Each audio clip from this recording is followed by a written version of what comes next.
하나님 아버지 참 감사합니다.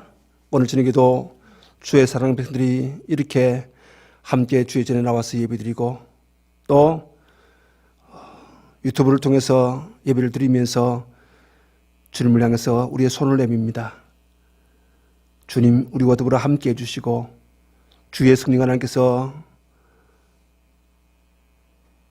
우리가 주님 앞에 서 있는 모든 현장마다 더불어 함께 해주시고 찾아주시어서 저희들의 마음을 위로해 주시며 모든 근심과 걱정, 염려, 두려움들을 이겨나갈 수 있는 담담을 허락해 주시기를 원합니다. 예배할 때에 주의 성령이여 항상 함께 하셔서 우리와 더불어 연합하신 것 너무나도 감사합니다. 오늘 우리 가운데 임하시는 성령님, 우리 가운데서 역사해 주시고 말씀이 선포될 때에 우리의 귀가 열리게 하시고 마음이 열리게 하시고 또 그리고 그 말씀 따라 주시는 주님의 음성을 들으면서 그 음성을 마음속에 새기는 저희들 되게 하시고 순종의 걸음을 걸어갈 수 있는 저희들의 삶이 될 수 있도록 도와주옵소서. 부족한 종을 긍휼히 여기시고 주의 말씀 선포될 때에 성령께서 준비하시던 그 말씀들 그대로 증거하게 하시고 그 말씀들이 우리의 영혼의 양식이 되어지며 우리의 삶의 능력이 되어지는 복된 말씀으로 다가오시옵소서. 오늘도 주의 성령이여 우리 가운데 임재하사 역사하시고 함께 하시며 우리 마음속에 큰 은혜로 허락해 주옵소서. 감사드렸고 예수님의 이름으로 기도하옵나이다. 아멘.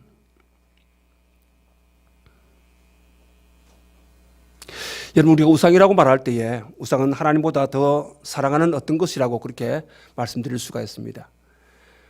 그러기에 하나님은 우리에게 우상을 섬기지 마라.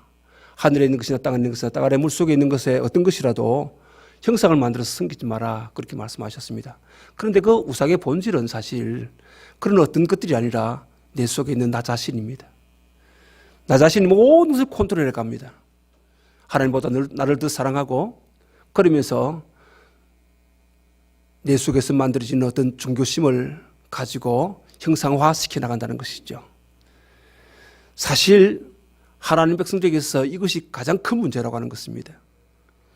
하나님께서는 미가 선지 당시에 유다 백성이나 이스라엘 백성은 진정한 이스라엘이 아니라고 그렇게 보고 계셨습니다. 왜냐하면 당시 이스라엘 자손들은요, 겉으로는 하나님의 백성이라고 합니다. 하지만은 속으로는요, 하나님이 아니라 우상을 의지하고 있었기 때문입니다. 이것이 그들에게 문제였습니다. 그러나 하나님은 고난을 그들에게 주시면서 진정한 하나님의 백성으로 남아있게 하셨던 것입니다. 여러분, 고난이라고 하는 것은요, 하나님 백성들을 더욱 순수하게 만들어가는 도구라고 하는 것을 여러분 놓치지 마십시오. 더 하나님과 깊이 있는 대화를 나누게 하고 더 하나님을 가까이 하게 하고 더 하나님의 능력을 체험하게 하고 하나님이 일하시는 놀라운 흔적들을 보게 하는 것이 바로 고난의 현장이라고 하는 사실입니다.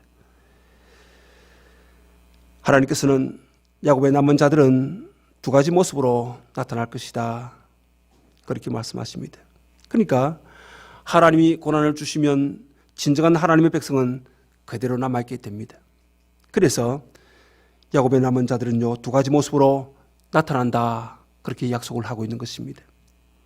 그 하나가 뭡니까? 그것은요, 밤새 내리는 이슬의 모양이다. 그렇게 말하고 있습니다. 다른 하나는요, 다른 짐승들이 감히 건드리지 못하는 사자의 모습이다. 그렇게 말씀해 주고 있습니다. 자, 두 가지를 했죠? 뭐라고 했습니까? 하나는 밤새 내리는 이슬의 모습이다.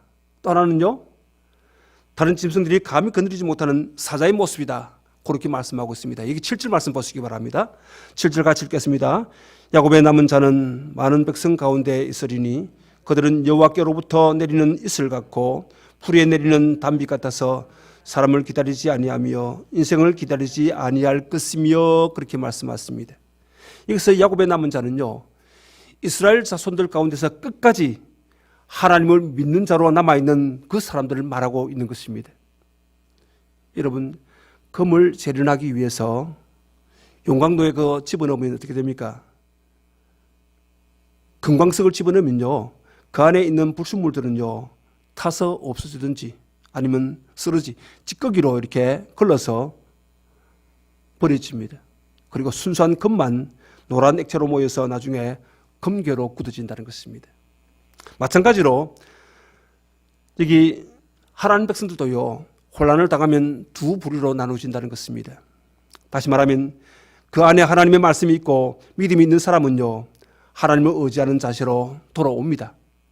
그러니까 하나님의 백성도 세상적으로 잘 나갈 때에는요, 자기 능력을 의지하고 세상의 직책이나 인적을 의지합니다.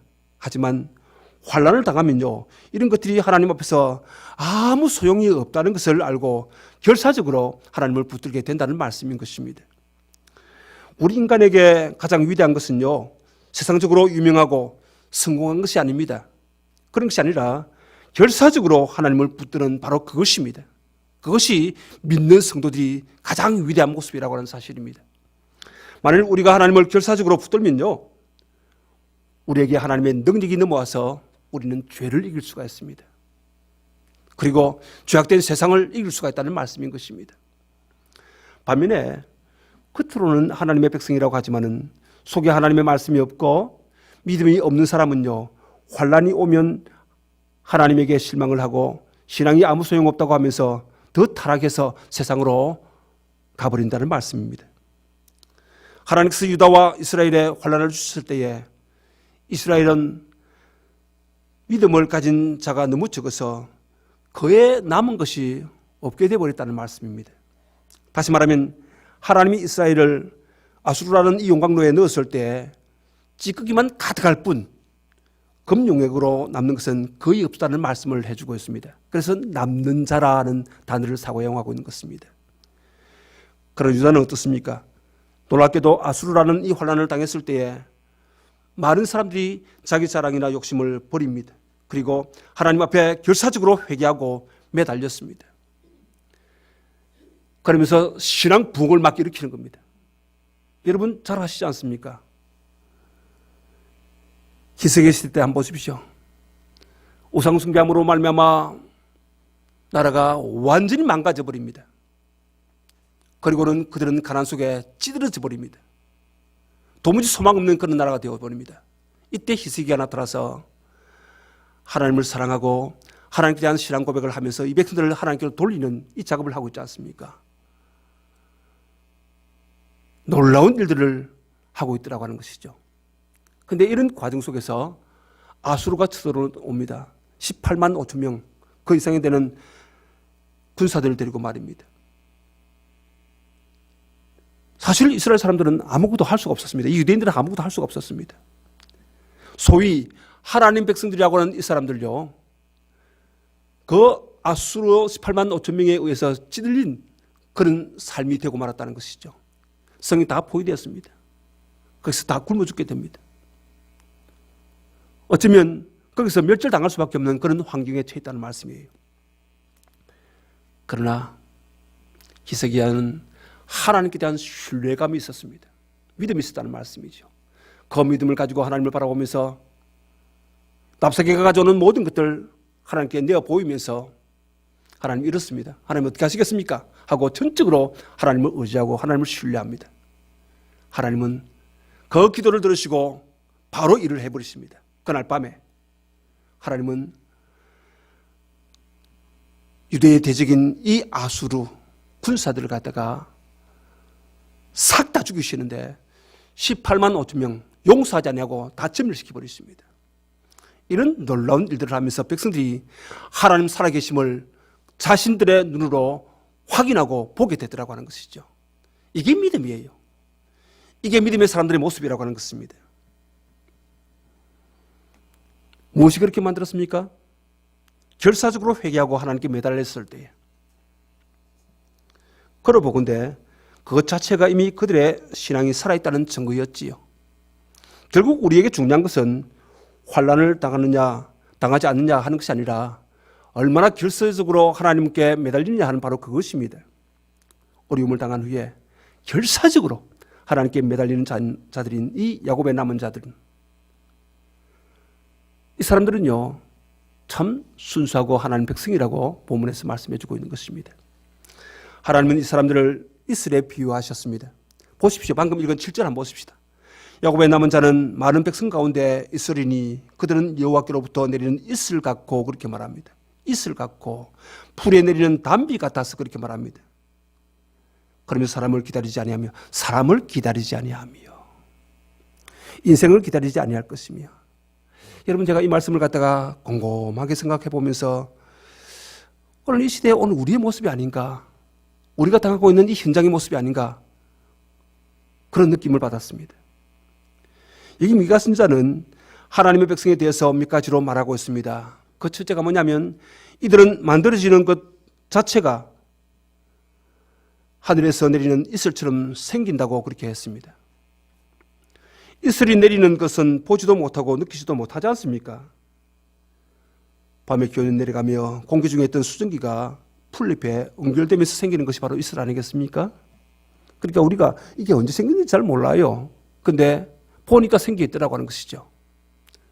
또 풀에 내리는 담비는요, 사람의 눈에는 잘 보이지 않습니다. 하지만 큰 소리를 내지 않고 조용하게 풀잎 위에 내려앉습니다. 마찬가지로 하나님의 백성은요, 하나님의 말씀을 듣고 은혜 받은 과정에서 자기도 모르는 사이에 믿음이 생기고 그 믿음이 만들어지는 것입니다. 놀랍지 않습니까? 그래서 부흥이라고 하는 것도 땅에 씨를 뿌리는 것과 같다고 볼 수가 있는 것입니다. 땅에 씨를 뿌리면 처음에는요, 아무것도 나지 않습니다. 괜히 씨만 뿌리는 것 같지 않습니까? 그죠? 제가 농수를 잘 몰라서 그런데 농부들이 지금이야 이제 기계로 하지만 옛날에는 씨를 이렇게 뿌리고 다녔다고요. 저는 그거 보았습니다. 농촌 가가지고 벽씨를 막 뿌리고 다니더라고요. 근데 그거지. 왜 저리 어린 마음에 왜 저리 저걸 버리지? 이렇게 생각했는데 아니더라고요.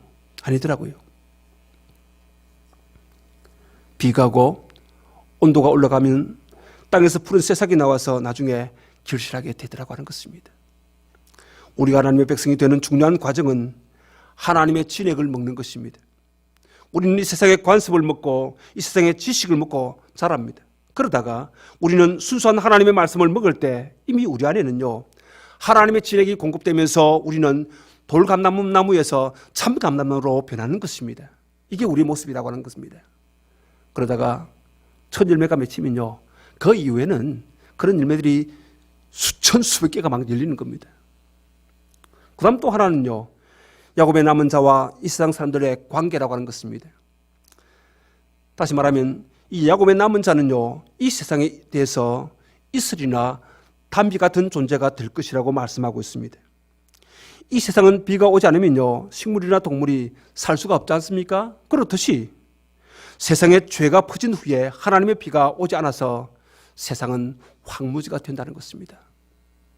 여러분 보십시오. 하나님의 은혜가 내리지 못하는 그곳에는 사람들이 패역했습니다.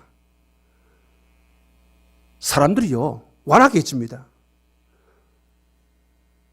사람들이 부패해지기 시작합니다. 결국 그래서 자신들이 다 망해가는 겁니다. 그러니까 사람들에게 중요한 게 뭐죠? 하나님의 은혜의 담배인 것입니다. 그런데 하나님의 백성은요, 이슬이나 담비처럼 이 세상에 조금씩 하나님의 생수를 공급하는 자들이 되어야 한다는 것이죠. 그러니 여러분, 이 세상 백성들이 누구 때문에 사는 줄 저그들은 알지를 못합니다. 우리 때문에 은혜의 담비가 쏟아부어져서 우리가 뿌려주는 그것 때문에 사는 줄 저들이 알지 못하고 있더라고 하는 것입니다. 우리가 보기에 이 세상은 돈이나 권력을 가지고 모든 것을 누리는 것 같습니다. 하지만 사실은 하나님의 백성에 의해서 그 사회에 복이 오는 법입니다. 그래서 하나님을 믿는 백성이 없는 사회는요, 건조하고 황폐하고 미신적으로 변한다는 것입니다. 여러분, 세상에 많은 지식을 가지고 있어봤자 뭐합니까? 미신 앞에 가서 절하고 거기에 빌붙어서 두려워하고 떠는 사람들이 얼마나 많이 있습니까? 그렇지 않습니까? 그 대표적인 예를 어디서 들어볼 수가 있겠습니까? 혹시 여러분 헬라 나라 그리스를 아십니까? 그리스의 문화, 그리스의 신화, 여러분 많이 읽어보시죠, 책으로. 그리스는요, 유럽에서 가장 문명이 뛰어난 그런 곳이었습니다. 특별히 알렉산더에 의해서 이 그리스 문화가 그 유럽으로 또 동쪽 인도까지 다 전파되고 안 했습니까? 거기 보면 수많은 신화와 철학으로 지식의 꽃을 피웠던 그런 나라였습니다. 그러나 이상하게도 그리스 문명의 본산인 아테네 문명이 멸망당하고 말았다는 것입니다. 학자들은요, 그 이유가 지진이나 전염병 때문, 역병 때문이라고 그렇게 추측하고 있습니다. 그 당시 때는 패스트가 참 창궐했던 그런 시대가 있었지 않습니까? 지금 우리가 우한 폐렴 이런 거 있지 않습니까? 이런 것과 같이 똑같은. 또 그때는 제약을 만들어서 백성들에게 나눠주고 그럴 수 없었던 것입니다. 그러니까 걸리면 죽는 겁니다.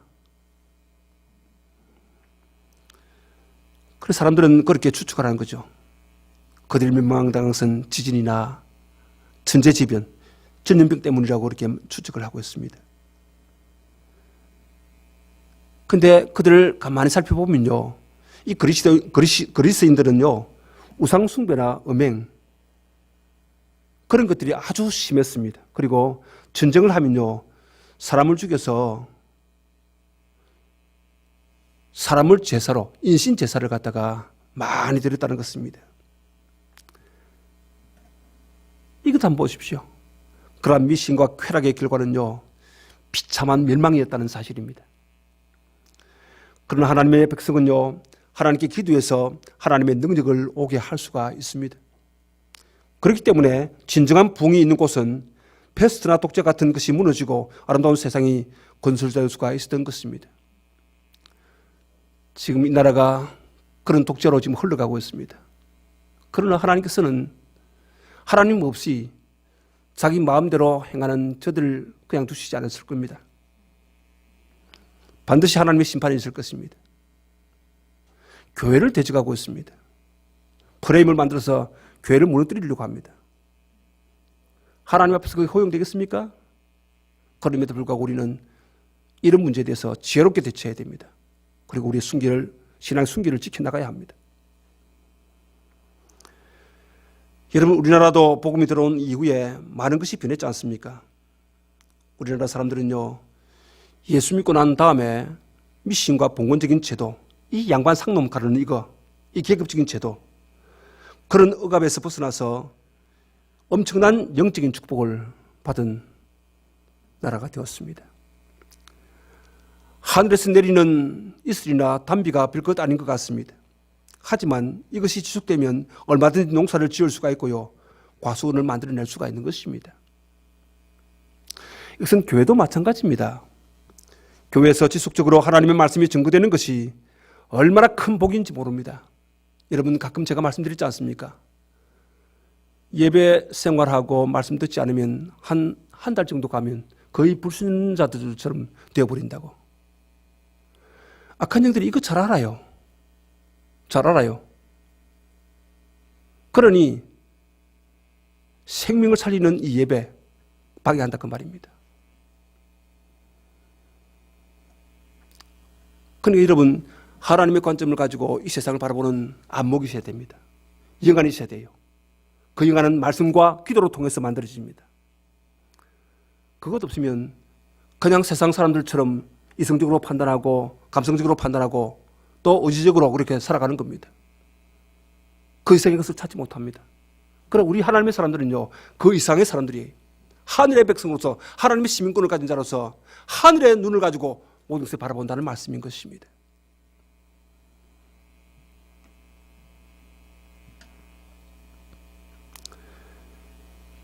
그러니 교회에서 증거되는 이 하나님의 말씀, 이것이 얼마나 큰 복인지 모릅니다.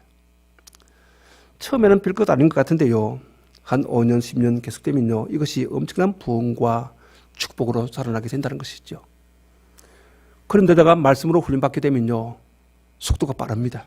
빨리 자랍니다. 빨리 건강하게 되고, 빨리 건실하게 되고, 빨리 열매를 맺을 수가 있다는 것입니다. 그래서 야곱의 남은 자들은요, 사람을 기다리지 아니하고 인생을 기다리지 아니한다고 말씀했습니다. 무슨 말입니까? 야곱의 남은 자들은 굳이 사람을 의지할 필요가 없다는 바로 그 말씀인 것입니다. 왜 그렇습니까? 하나님께 기도하면 하나님께서 다 들어주시기 때문입니다. 하나님은 유대 백성들에게 은도 내 것이요 금도 내 것이요 천하에 있는 모든 것이 다 내 것이라고 그렇게 말씀해 주셨습니다. 우리가 하나님만 붙들면요, 하나님이 하늘의 것이나 땅의 것을 다 주시기 때문에 굳이 사람들을 의지하거나 기다릴 필요가 없는 것입니다. 이 8절 말씀 보시기 바랍니다. 8절입니다. 같이 읽겠습니다. 야곱의 남은 자는 여러 나라 가운데와 많은 백성 가운데에 있으리니 그들은 숲풀의 짐승들 중에 사자 같고 양떼 중에 젊은 사자 같아서 만일 그가 지나간 적 밟고 찢으리니 능히 구원할 자가 없을 것이라. 아멘. 하나님께서는 하나님 백성의 또 다른 모습을 보여주고 계십니다. 이것은 조금 전의 말씀과는 전혀 다른 모습이지요. 조금 전에는요, 야곱의 남은 자는 있을 것 같고 담배와 같아 그렇게 말씀했지요. 이것은 소리도 없이 조용하게 만들어지고 하나님의 능력을 받는 그런 모습으로 나타나고 있습니다. 그러나 하나님 백성에게는요, 이런 조용한 모습만이 있는 것이 아닙니다. 하나님 백성에게는요, 숲속의 사자와 같은 모습이 있다 그렇게 말씀해 주고 있습니다. 숲속의 사자 한 마리가 있으면요, 모든 짐승들이 벌벌 떨 것입니다. 특히 양떼 중에 있는 사자라면요, 마음만 먹으면요, 얼마든지 양떼를 해칠 수가 있을 것입니다. 하나님 백성에게는요, 다른 사람들이 도저히 따라갈 수 없는 그런 능력이 있습니다. 여러분, 우리 안에 누가 계십니까? 성령님이 계시잖아요. 그 성령님이 나를 붙잡고 일하시는 그 놀라운 능력을 가지고 살 수가 있다는 말씀인 것입니다.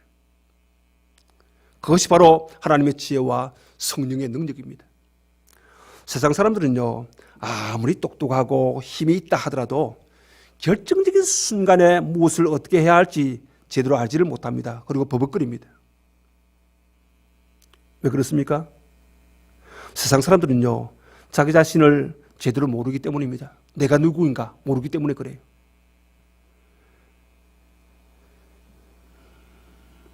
사람들은 자기 자신의 가치를 모르면 가장 중요한 순간에 어떻게 해야 될지를 알지를 못합니다.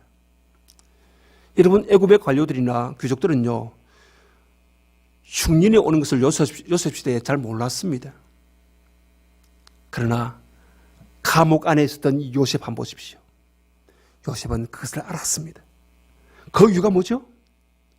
요셉에게는요, 하나님의 지혜가 있었다는 말씀인 것입니다. 무엇이 있었다고요? 하나님의 지혜가 있었다는 말씀이에요.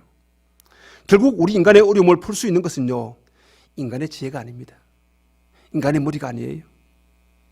하나님의 지혜인 것입니다. 하나님의 지혜가 우리에게 있다는 사실인 것입니다. 그리고 이 하나님의 지혜를 실질적인 능력으로 바꿀 수 있는 것은요, 성령님의 능력이십니다. 평상시에는 뛰어나고 훌륭한 것 같은 인간의 지혜가 위기의 순간에는요, 무용지물이 되어버리는 것 여러분 아시지요? 저 사람 참 똑똑한 사람이다. 저 사람 참 잘난 사람이다. 이랬는데 위기의 순간에 닥치면요, 엉벙해지고요, 멍해지고 어떻게 돼야 할지 몰라가지고 버벅거리는 그런 모습으로 나타난다는 것이죠. 결국 위기를 이길 수 있는 것은요, 하나님의 말씀의 지혜와 성령의 능력이라고 하는 이 사실을 우리가 분명히 알아야 할 것입니다. 이 세상의 지혜로는요, 자기 자신에게 성공할 수 있을지는 몰라도 죄를 이길 수가 없습니다. 악한 영들을 이길 수가 없다는 말씀인 것입니다. 여러분 한번 보십시오. 명문대 출신이라고 하는 사람들도요, 위기 가운데는요, 참 무능력해지는 것을 제가 보았습니다. 결국 죄를 이기는 사람이 숲속의 사자인 것입니다. 그러면 도대체 어떻게 해서 야곱의 남은 자는 죄를 이길 수가 있을까요? 물론 인간들은 모든 죄의 유혹을 느끼고 욕심의 유혹을 느끼고 살아갑니다. 그런데 세상 사람들은 자신의 감정이 진실하고 순수하다고 생각하기 때문에 이런 유혹이나 욕심의 충동에서 벗어날 수 있다, 그렇게 생각할 수도 있을 것입니다. 그러나 여러분, 그 말이 맞습니까? 그렇지 않습니다. 하나님 백성들도 처음에는요, 이런 유혹이나 충동을 믿지 않는 자와 똑같이 느낍니다. 뭐 그 정도야 내가 안 이기고 나갈 수 있겠나. 그 정도야 잘 넘어갈 수 있지. 그렇게 생각합니다. 그러나 여러분, 하나님은요, 하나님 백성에게 이런 충동이나 감정 속에 있는 그 추악한 죄의 본질을 딱 보게 하십니다. 우리 인간이 느끼는 유혹의 본질은 순수하고 정직한 것이 아닙니다. 너무 추악하고 교만하고 참으로 더러운 것입니다. 그리고 하나님은요, 하나님의 백성이 이런 죄에 넘어가게 되었을 때에 자기 자신이 얼마나 비참한 죄의 노예가 되어서 망하는 죄를 알게 하십니다. 그래서 세상 사람들은 죄의 유혹이나 충동 앞에서 마치 사자배임소처럼 어리석게 모두 죄에 끌려가서 망하게 되는 것입니다. 여러분 한번 보십시오. 사회주의를 외치는 그 근본 원인은 함께 나누자, 평등을 이야기하고 있죠. 그죠? 그 평등하게 되려면 내가 깨끗해야 돼요. 내가 깨끗하지 못하면 나누지를 못합니다. 물론 이것이 성경에서 도용해간 그런 부분들이지만 초대교회 한번 보십시오. 가진 자들이 내 것이 아니다. 이 하나님의 것이라고 나누지 않습니까? 이게 사람의 어떤 의지나 노력과 지식과 어떤 감정으로 나타난 겁니까? 아니에요. 핵심이 뭡니까? 성령이 그들에게 임하시니까. 주인과 청지기를 정확하게 구분하고 있더라고 하는 것이죠. 그래서 그 주인 앞에서 나는 주인이 아닙니다 하고는 함께 나누고 있는 것이죠. 그죠? 이 사회주의는요, 그런 성령님의 역사하심을 싹 빼버렸습니다. 인간적으로. 그래서 평등하게 나눈다. 그게 나눠줍니까? 그러다 보니까 기득권 세력이 생깁니다. 자기들만 용이 되는 것이죠. 나머지는 개구리가 되고 붕어가 되고 그렇게 되는 겁니다. 그런 식으로 만들어간다는 말씀인 것입니다. 지금 그런 사회를 갖다가 획책하고 그런 사회를 만들어가려고 하는 거 한번 보십시오. 그런데 하나님께서는 우리 인간에게 지혜를 주시고 하나님이 놀라운 역사를 행하시면서 그들의 허점들을 다 드러나게 하십니다. 보편적인 사람들이 다 알게 하시더라고요. 이게 뭐야 이게? 이런 식으로 말입니다. 사실 우리가 전혀 몰랐지 않습니까? 전혀 경험하지 못한 이 세상을 우리가 전혀 몰랐지 않습니까?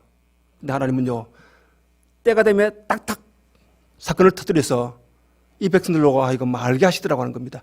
야, 이거 엉터리구나. 이 잘못됐구나. 이 거짓이구나. 윗선이구나. 알게 하셨다는 말씀인 것입니다. 그들에게서 가장 큰 두려운 세력이 누구인지 아십니까? 바로 여러분들입니다. 하나님을 섬기는 바로 여러분들이라고 하는 사실입니다.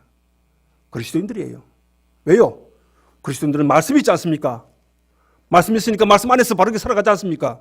거짓을 거짓이라 하고 참을 참이라고 말할 수 있는 옳고 그름을 바르게 아는 사람들이지 않습니까?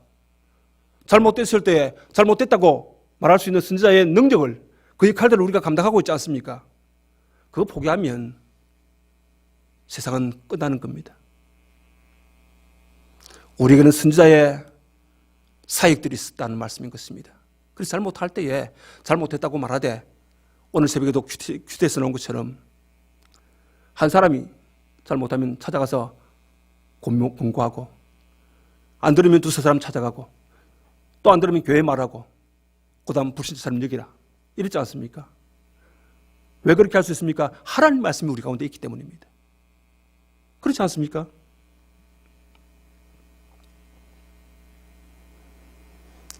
하나님 백성들은요, 죄 앞에서 오히려 사자같이 담대하기 때문에 절대로 세상이 하나님의 백성들을 이기지를 못합니다.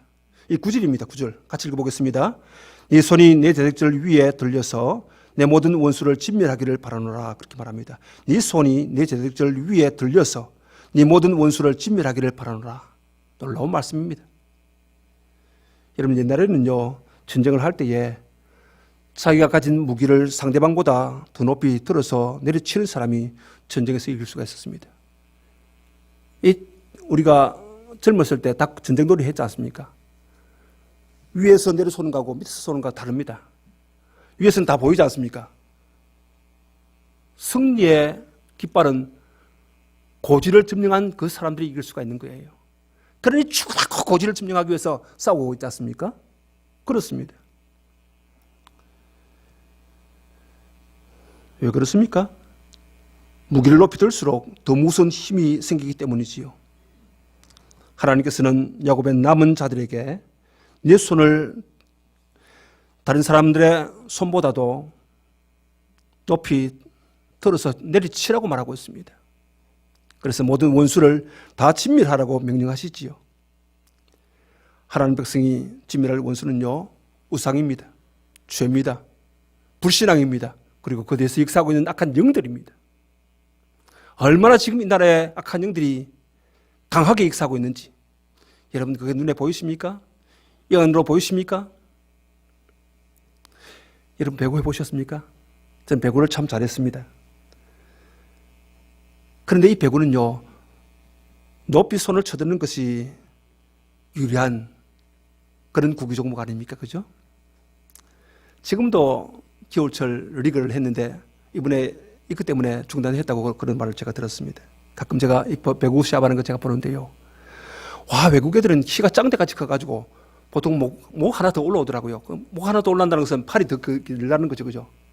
그러니까 이들은 한국 사람이 이 브로킹 한다고 탁 손을 펼치는데 그 위에서 이렇게 때려내려오니까 이게 막기가 참 힘들더라고 하는 것입니다.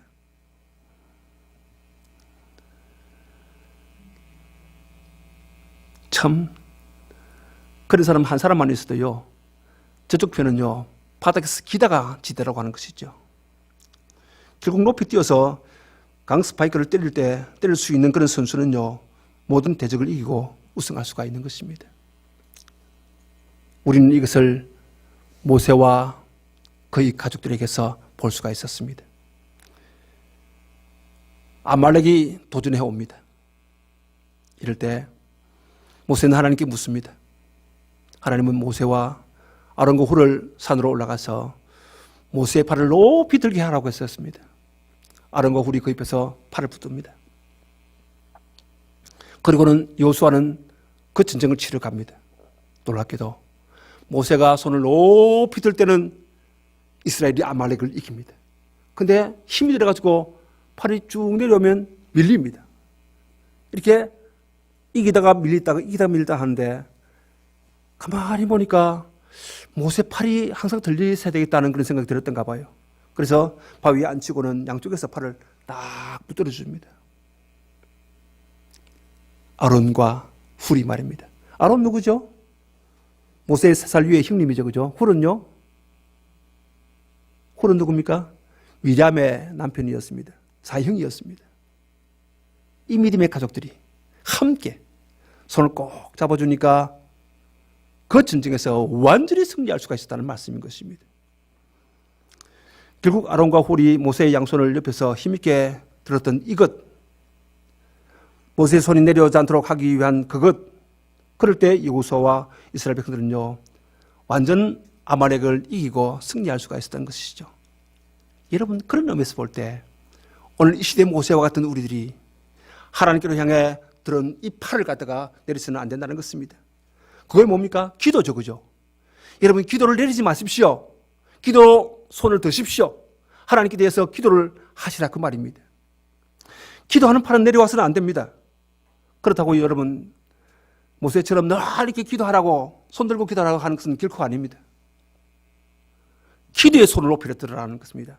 하나님을 향해서 내 영안의 눈을 활짝 열고 하나님께로 향해서 내 기도의 손을 높이 들으라는 바로 그 말인 것입니다. 꾸준히 하는 기도, 들어지는 기도, 높이 하나님을 향해서 기대는 그 기도, 그죠? 그래서 가장 높이 쳐들어서 힘껏 기도해야 우리 성도들이 죄와 유혹과 불신앙의 세력을 이길 수가 있을 것입니다. 참 우리가 어찌 보면 암울한 시대를 지나가고 있습니다. 그래, 여러분 두려워하지 마십시오. 괜찮습니다. 왜요?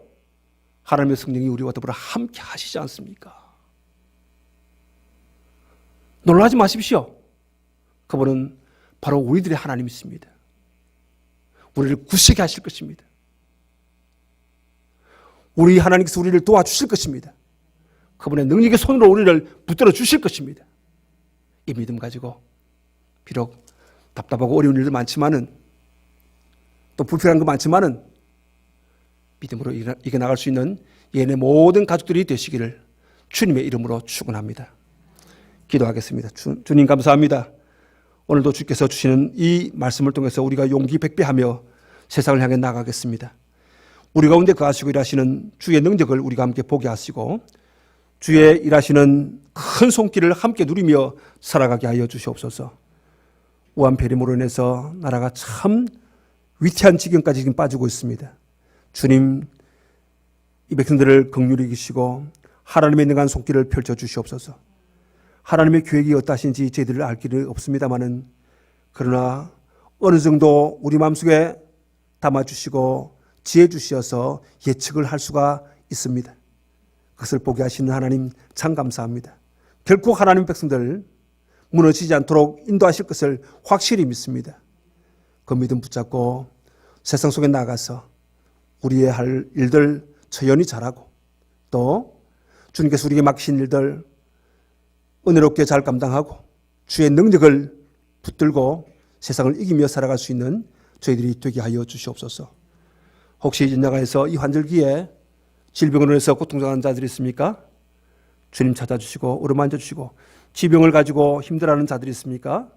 이 시간 찾아주셔서 치료하여 주시고 건강 주시어서 기쁘고 즐겁게 신앙생활하며 주님과 깊은 교제 속에서 기도하며 나갈 수 있는 저희들이 되게 하여 주시옵소서.